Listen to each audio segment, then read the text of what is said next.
जब भी ज़मीर और ज़र्फ़ का सौदा हो दोस्तों, जब भी ज़मीर और ज़र्फ़ का सौदा हो दोस्तों, कायम रहो हुसैन के इनकार की तरह। सर, ये वक्त तरमीमी बिल भारत के गयूर मुसलमानों के ईमान पर, इबादत पर एक हमला है। उत्तर प्रदेश की 74% वक्त की संपत्तियां सरकारी जमीन पर कब्जा करके बनी है। तेलंगाना में 50% की संपत्तियां सरकारी जमीन पर कब्जा करके बनी है। माननीय सदस्यगण, शुद्धि के अध्ययन मत विभाजन का परिणाम इस प्रकार है। पक्ष में 288, विपक्ष में 232। प्रस्ताव स्वीकृत हुआ और विधेयक यथा संशोधित पारित हुआ। दोस्तों, इस वक्त वक्फ बिल को लेकर के हर जगह चर्चा हो रही है। देश में सिर्फ एक ही चर्चा हो रही है इसमें, वक्फ बिल को लेकर के। जहां भी आप बात करिए सिर्फ एक ही चर्चा है वक्फ बिल को लेकर के। क्या आपको पता है कि 12 घंटे वार पलटवार के बाद 1.5 घंटे इसमें वोटिंग चली और रात 2 बजे लोकसभा में ये बिल पास कर दिया गया। नमस्कार, आप देख रहे हैं निगाहें इंडिया न्यूज़। मैं हूं नितिन द्विवेदी। देर रात लोकसभा में कुछ ऐसा हुआ जिसने पूरे देश की सियासत को हिला कर रख दिया। वक्फ संशोधन विधेयक 2025 पास हो चुका है। बीजेपी ने ये बिल पास करवाकर विपक्ष को ऐसा छक्का मारा कि वो अब तक संभल नहीं पा रहे हैं। अब सवाल ये है कि इस बिल से देश की राजनीति में क्या भूचाल आने वाला है। चलिए आपको पूरी कहानी हम समझाते हैं आम भाषा में। रात के 1:56 बजे लोकसभा में स्पीकर ओम बिरला ने इस बिल को पास होने का ऐलान किया। 288 वोट बिल के पक्ष में पड़े और 232 वोट इसके विरोध में। अब ये राज्यसभा में जाएगा। फिलहाल राज्यसभा में इसकी चर्चा ही चल रही है, लेकिन यहाँ सबसे बड़ा खेल ये हुआ है कि बीजेपी की सहयोगी पार्टियों नीतीश कुमार की जेडीयू, चंद्रबाबू नायडू की टीडीपी ने भी बिल का समर्थन कर दिया। अब इससे विपक्ष की टेंशन 7वें आसमान पर है। नीतीश कुमार के यू टर्न को देखते हुए विपक्ष को लगा कि वो शायद आखिरी वक्त तक पलटी मार देंगे। ओवैसी एंड टीम ने भी उन्हें खूब मनाने की कोशिश की, लेकिन जब वोटिंग हुई तो नतीजा साफ था।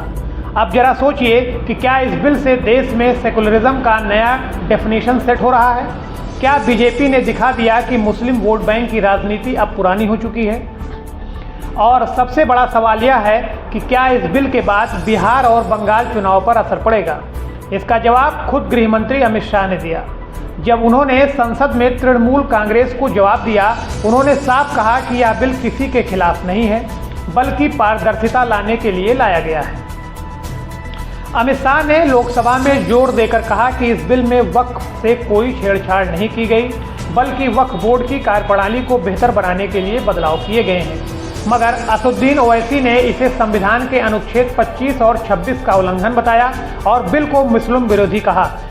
यहाँ तक कि वीडियो सामने आया कि उन्होंने लोकसभा में भारी हंगामे के बीच बिल को फाड़ भी दिया।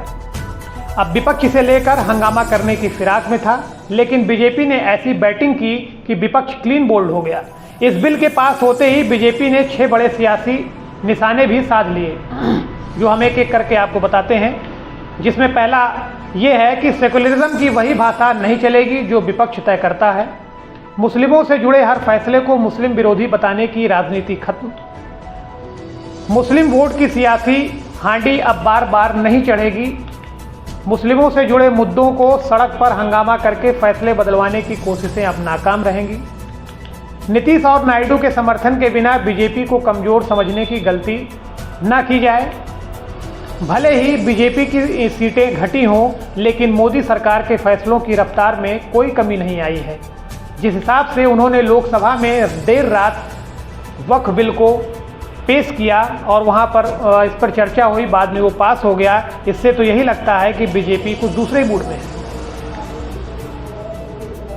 अब ये भी जान लीजिए कि वक्फ संशोधन विधेयक पास होने के बाद all India Muslim personal law board के पास और कौन कौन से रास्ते खुले हैं। बता दें, वक्फ संशोधन विधेयक भले ही लोकसभा में पेश हो गया हो, लेकिन विपक्षी दलों के साथ ही मुस्लिम धर्मगुरुओं ने भी इसके खिलाफ मोर्चा खोल दिया है। अगर यह बिल लोकसभा में पास हो जाता है तो all India Muslim personal law board का दरवाजा खटखटा सकता है। लखनऊ के ऐशबाग ईदगाह के इमाम मौलाना खालिद रशीद फिरंगी महली ने कहा है कि वक्फ संशोधन विधेयक लोकसभा में पेश किया गया है, जिसमें बड़ी निराशा हुई है क्योंकि जो भी संशोधन किए गए हैं वे वक्फ के लिए फ़ायदेमंद नहीं हैं बल्कि नुकसानदेह हैं। उन्होंने कहा कि भले ही बिल लोकसभा और राज्यसभा में पास हो जाए, लेकिन हमारे लिए कोर्ट के दरवाजे हमेशा खुले हैं। हमें उम्मीद है कि कोर्ट से हमें न्याय मिलेगा। उन्होंने कहा कि क्योंकि उनमें से कोई कानून संविधान के अनुच्छेद 14, 25, 26 और 29 के खिलाफ है।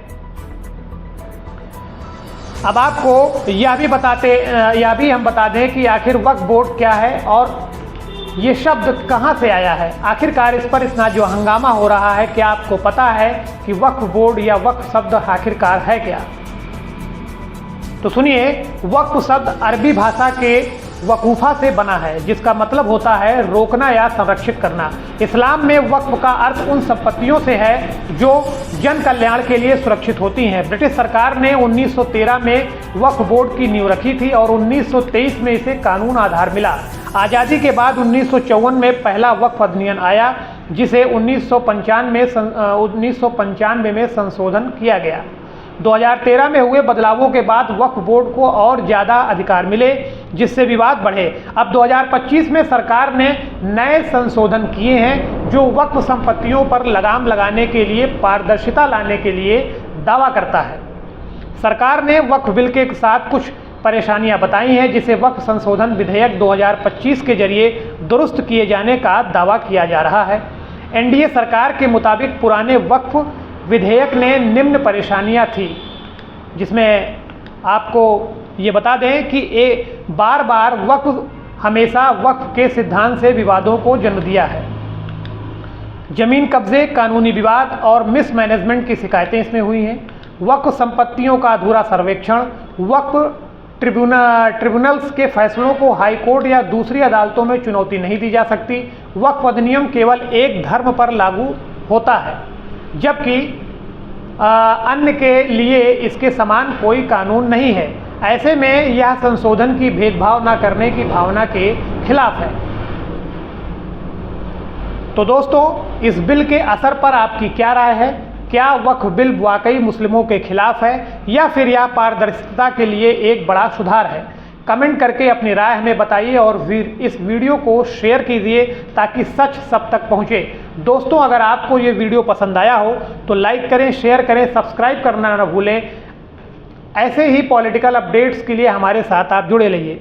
फिलहाल आखिरकार जो भी हो, लेकिन वक्फ बिल को लेकर के हर तरफ चर्चा हो रही है। राज्यसभा में बहस जारी है। लोकसभा में बिल भारी हंगामे के बीच पास हो गया। देर रात इसे पास किया गया, लेकिन तमाम जो विपक्ष की पार्टियां हैं, तमाम विपक्ष के जो नेता हैं, इस बिल को लेकर के अपनी अपनी प्रतिक्रियाएं दे रहे हैं।